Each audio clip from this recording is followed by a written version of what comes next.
Buenos días a toda la teleaudiencia que nos está observando en otro segmento de Tu Café Legal, siempre contentos para poder brindarles la información de primera mano al respecto de todos los aspectos legales que influyen en nuestras vidas. Conmigo está el abogado Andrés Medrano, mi compañero, colega de este segmento jurídico, que el día de hoy presentamos un tema muy interesantísimo. Recuerden que este capítulo viene gracias al auspicio de BGD Guevara Consultores Legales, Contables y Tributarios. Y por supuesto estamos en las redes sociales transmitiendo en vivo este segmento legal. Buenos días, Andrés, ¿cómo estás? Nuevamente aquí quiero decir y me atrevo una continuación o la segunda parte de lo que fue el anterior segmento sobre el suplicio del hacer trámites en el Ecuador. Pero hoy traemos un tema específico. ¿Cómo estás? Mi querido Daniel, muy buenos días. Buenos días a nuestra audiencia. Sí, era un poco la continuidad del tema de la semana pasada. Así es. Entonces, justamente como la idea de este segmento es precisamente ponernos en los zapatos de la ciudadanía y ver el calvario que sufren en hacer un trámite administrativo, por más sencillo que sea. O que sufrimos, porque nos integramos a esto, nos pasa a todos. No importa si eres abogado o si conoces de trámites, te puede suceder en cualquier momento. Exactamente, Daniel, tú me comentabas hace un par de días que habías tenido un problema tramitando un proceso judicial. ¿Sí? Es verdad, es verdad. Estaba ingresando un escrito en el Complejo Judicial Norte y había un error de tipeo. Y déjame decirte, Andrés, que al respecto de lo que mencionábamos en el capítulo anterior, existía una ley de simplificación de trámites administrativos que quizá todavía esté vigente, pero que solo quedó en papel. Y específicamente en esta ley se pronunciaban al respecto de que hay cuestiones que son de forma que no necesariamente tienen que ser exigibles por el funcionario público. Una de esas, por ejemplo, si es que está mal escrito el nombre de la autoridad administrativa a la cual te estás dirigiendo, no tendría que ser una causal para no recibirte ese documento. Pero bueno, es una de las tantas cosas que pueden pasarnos. Precisamente, y ese es un tema que hay que erradicar de este devenir en el servicio público. Lamentablemente muchos servidores pues no tienen conocimiento de estas reformas que han existido en estos últimos 7, 8 años más o menos, ¿sí? En el cual tenemos un código administrativo, como te decía la semana pasada, tenemos varios principios, los cuales son sustento suficiente para que cualquier autoridad, a falta de una norma en concreto, específico, porque aquí estamos acostumbrados a que nos digan, tiene que estar arreglado aquí, con punto y coma. Exactamente. Entonces, para eso están los principios generales del derecho y para eso también están los principios del derecho administrativo, que nuestro código administrativo tiene temas absolutamente interesantes. Pero un poco entrando en el tema de hoy, ¿sí? Mi estimado Daniel, la semana pasada yo escuché en estos noticieros de la comunidad que habían unos problemas con las placas de los vehículos. Y tú sabes que estos son temas cotidianos, que a la gente, a la ciudadanía le atrae, le pone como es en problemas a veces, porque no saben efectivamente qué hacer. Entonces seguí escuchando este noticiero y efectivamente habían unos testimonios de personas como tú, como yo, comunes y corrientes, en las cuales decían, me han clonado las placas, me han duplicado mis placas, y oh sorpresa, quiero yo ciudadano, responsable de mis obligaciones, quiero yo cumplir con mi trámite de matriculación vehicular, de traspaso de dominio, etcétera. Y no puedo porque sencillamente, sea en la ANT o en la AMT, no me dan paso y se trasladan la pelota. Entonces la gente decía efectivamente, ¿qué hago? Porque ya voy 6 meses, 8 meses, 1 año en este problema y no tengo solución alguna. Y es lamentable, o sea, imagínate. Y las obligaciones siguen aumentando, siguen en curso y se vuelve una complicación para el ciudadano. Justamente, Daniel. Entonces, yo realmente fue un tema que me llamó mucho la atención. Y digo, ¿qué pasa? ¿Qué pasa? Porque algo tan sencillo que, ojo, la ciudadanía quiere cumplir con su obligación de pagar el tributo respecto de matrícula, de pagar el tributo con respecto al traspaso de dominio de un vehículo. Y simple y llanamente no le dan paso. No le dan paso. Y date cuenta lo que es tener a la gente 6, 8 meses sin poder tener su auto en regla, digamos así, ¿ya? Y la solución que le daban, es que tiene que pagar los valores que están ahí, porque si no, no puede seguir el trámite. ¿Te das cuenta lo que es de eso para un ciudadano? Que, ojo, ¿quién duplica las matrículas? No lo hace el ciudadano. Lo hace alguna persona, así, que está cometiendo un presunto delito. ¿Pero a raíz de qué? De que no hay un control de parte de los entes de control. Claro, si no, no se hubiera dado paso a tal ilícito. Exacto. ¿Cómo hacen el traspaso de dominio para que un carro con las placas originales esté circulando en otras vías y precisamente circulando libremente? Lo curioso de esto es que ni siquiera las instituciones públicas encargadas han tenido previsto una solución. Es decir, han dejado pasar el tiempo poniendo en riesgo a los ciudadanos, porque incluso, ¿cómo le explicas luego a un agente policial, a un agente metropolitano, todo este antecedente si tampoco están instruidos en el tema? Entonces la sanción va, las multas por retrasos de pagos van, y el riesgo de que te cojan a ti por la calle sin documentos en regla se convierte en un verdadero riesgo para la ciudadanía. ¿Quién responde? Exactamente, no hay respuesta. No hay respuesta y lamentablemente, ojalá esta transmisión en vivo estén viendo el director ejecutivo de la ANT o de la AMT, porque es un problema recurrente. Y claro, vámonos ahora sí a la práctica de este asunto. Tú vas y dices, ok, quiero matricular mi vehículo, no puedo porque tengo un duplicado. Dices, ok, perfecto, voy a tratar de solucionar. ¿Qué haces normalmente? Te vas a los portales web, a los buscadores, a ver efectivamente qué puedo hacer. Entonces pones duplicado de placas, clonación de placas y demás.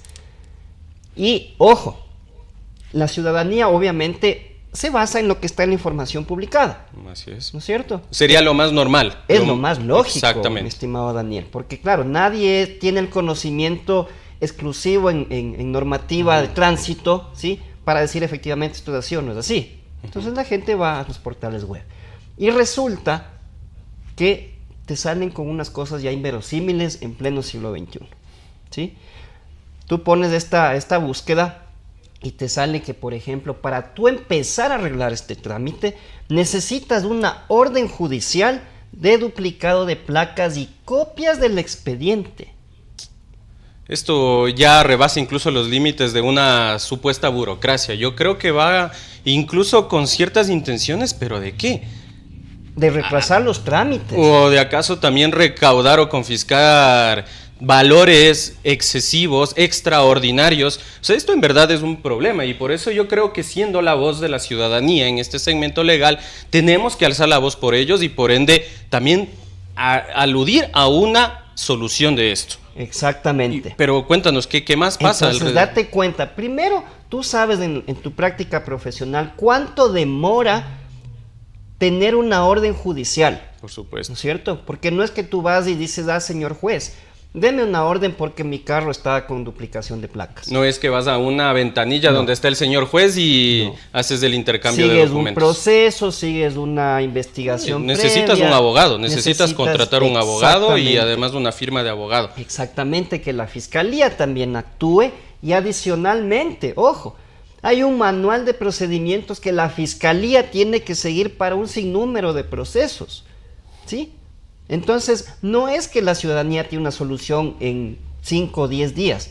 Que ojo, el Código Administrativo que dice, cualquier petición tiene que ser solventada en un término máximo de 30 días, entendiéndose un término por días hábiles. Así es. ¿Sí? Pero oh sorpresa, en los reportajes que sacaron en estos noticieros comunitarios, date cuenta, tenían desde 6 a 8 meses, sin solución. Y la solución más práctica que le da, como lavarse las manos, es efectivamente paguen lo que tiene que pagar. Y ahí le doy paso. Es más, se olvidaron estos servidores públicos de un principio que es básico en la administración pública, el principio de colaboración administrativa. ¿Sí? Que todos los entes públicos regidos por este código administrativo tienen que tomar las acciones suficientes para interinstitucionalmente buscar soluciones precisamente a estos problemas. Y esto sumado al espectro que nosotros nos referíamos del anterior capítulo, de que a veces vemos a los funcionarios públicos supuestamente investidos de un poder que no se sabe bien cómo vamos a poder lidiar. Pero vamos a hablar más de este tema y de otros asuntos más administrativos para empaparnos más sobre estos trámites, del suplicio de hacer trámites en el Ecuador en cuanto regresemos de los cortes comerciales.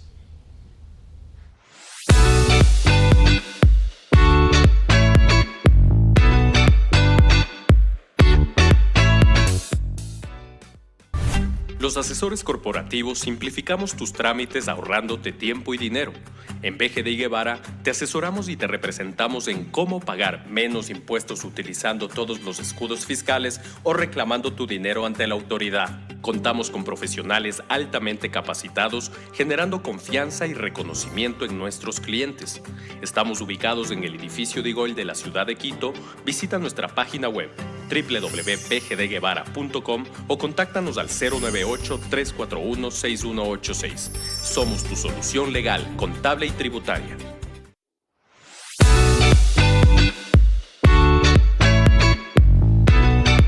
Estamos de regreso, amigos y amigas, aquí en el segmento jurídico de Tu Café Legal, hablando del suplicio del hacer trámites administrativos en el Ecuador y por supuesto estamos hablando acerca de este problema. ¿Qué pasa cuando la autoridad en tránsito detecta la duplicidad de placas? Entonces, ¿qué tenemos que hacer en esos momentos? Bueno, estamos aquí hablando y conversando con Andrés y esto al siglo de ahora se ha convertido en más que un suplicio. Esto arraiga incluso a veces un poco la vergüenza de todo este aparataje estatal que quizá interviene de una manera injusta.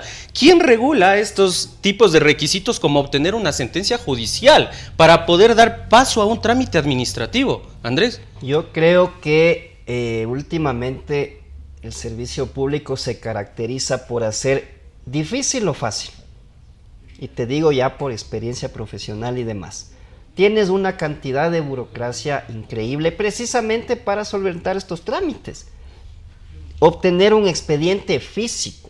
Date cuenta lo que es eso. ¿Sí? Es gastadera de tiempo, de recursos, de dinero, etc. ¿Sí? Adicionalmente, algo que me parece súper, no sé, se está diciendo un poco jocoso. Te obligan que para arreglar este problema, tienes que aprobar la revisión técnica vehicular. ¿Cómo apruebas una revisión con un auto que presuntamente está involucrado en un delito? ¿Cómo apruebas una revisión que quizás, como tú bien decías, Daniel, te retiene el auto un agente, no sé, pues un agente de tránsito en el cantón Montecristi y tú vives en Quito? Y el auto se va detenido porque, claro, la gente dice, bueno, este es un carro que está duplicado las placas. Entonces, ¿qué tienes que hacer? Te dejan en una indefensión única. Sí, pero aquí, como te digo, estamos para hacer, difícil las cosas fáciles, ¿ya?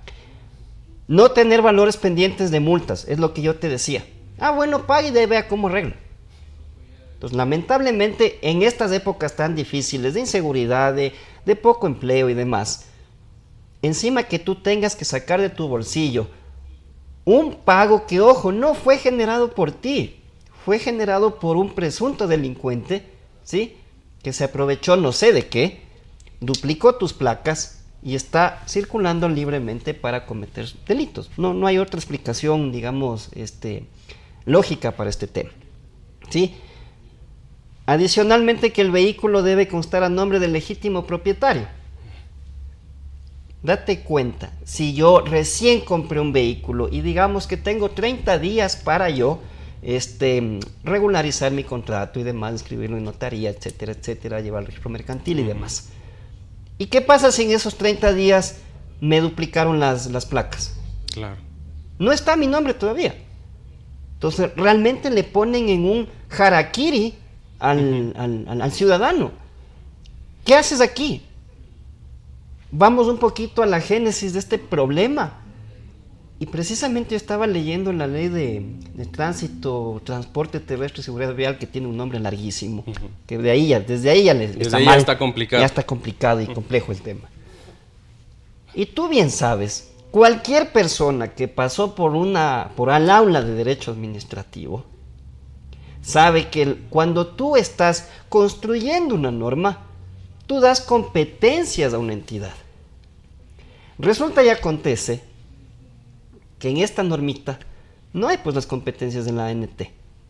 Hay competencias del Consejo Consultivo, del director ejecutivo, del directorio, pero la ANT no tiene competencias. Esto está a libre discreción, tal vez. Entonces, claro, por eso es que en el año 2011 o 2012 sacan una resolución en donde sí ponen, como yo digo, sé decir alguna audiencia mía, lo que me olvidé en la ley, le ponen una norma inferior. Entonces, es un poco, digamos, este país es tan divertido a veces, ¿sí? Porque les encanta divertido de quienes tienen el sartén por la manga, pero exacto. De ahí, para el ciudadano, para nosotros el que estamos haciendo trámites diarios, es realmente un calvario. Totalmente un calvario, es un suplicio, y sin embargo, aún así, los ciudadanos, al parecer un poco dormidos, casi que no hacemos nada. Incluso a veces hasta por ahorrarnos los trámites que tenemos que hacer, no nos quejamos. Y eso también llega a ser como la otra cara del lado administrativo de estos trámites, en donde no hay tal vez una voz o un llamado de atención. Alguien que se implante ante la administración pública y haga algo por este tema. Porque bueno, podemos tener diversos motivos por los cuales tendremos que cursar por algunos trámites, requisitos que son esenciales, pero imagínate, con toda la tecnología que hay ahora, Andrés, y todo este bagaje de interconexión institucional que a veces suelen jactarse las instituciones públicas que tienen, te llegan a pedir incluso una copia de cédula, o te llegan a pedir incluso en las notarías copia de cédula y papeleta de votación, requisito indispensable para poder hacer un trámite, o quién sabe algunos otros requisitos que tú dices, bueno, ¿y esto por qué tendría sentido? Pero ojo, no te atrevas a cuestionar tampoco al funcionario público que está detrás de la ventanilla.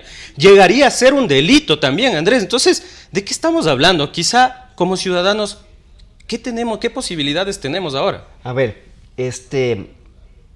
creo que tenemos un grave vacío, ¿sí?, entre lo que constitucionalmente conocemos como el Estado constitucional de derechos, que es nuestro Estado ahora, ¿sí?, y lo que realmente pasa ahora. A nosotros realmente en el papel nos garantizan por poco hasta que el aire es el más puro del mundo, pero en la práctica no tenemos esas garantías, precisamente por el desconocimiento que nosotros mismos tenemos la culpa en darle esas potestades a servidores públicos que, ojo, no han sido formados en temas administrativos, ¿sí?, que han llegado porque es el amigo del que está de turno ahí, porque la palanca, porque esto funciona así, lamentablemente es así, y hay que decirlo sin pelos en la lengua. Así funciona nuestro servicio público. No llegas generalmente por méritos, y los méritos que se hacen, pues obviamente a veces están realizados a medida de quien lo requiere eso. Entonces, ¿qué podemos hacer acá? Yo creo que hay una figura, ¿sí?, hay una figura en el derecho administrativo que se conoce como el silencio administrativo, ¿sí? Justamente. El silencio administrativo, pues, es un arma, yo lo pongo así, que le dan al ciudadano para decir efectivamente, yo hice una petición, ojo, petición legítima, claro, con todas las formalidades de la ley, motivada, explicada, ¿sí?, y a mí no me contestaron en este tiempo. Entonces creo que el ciudadano y todos nosotros debemos empezar a hacer uso de esta figura. Porque en el caso de que no contesten en el debido término de los 30 días hábiles que estabas mencionando, se entendería esta respuesta como positiva, Andrés. Exactamente. Ese es el efecto que tiene esta figura administrativa. Y lo interesante de esto es que, claro, te da ya un derecho a ti para decir efectivamente mi petición ha sido aprobada, por así decirlo. Bueno, yo creo que vamos a hablar más adelante sobre este tema maravilloso del silencio administrativo y cómo funciona. Por hoy nos despedimos y damos gracias a los televidentes por mirarnos una vez más en tu segmento jurídico de Tu Café Legal. Nos vemos pronto. Hasta luego.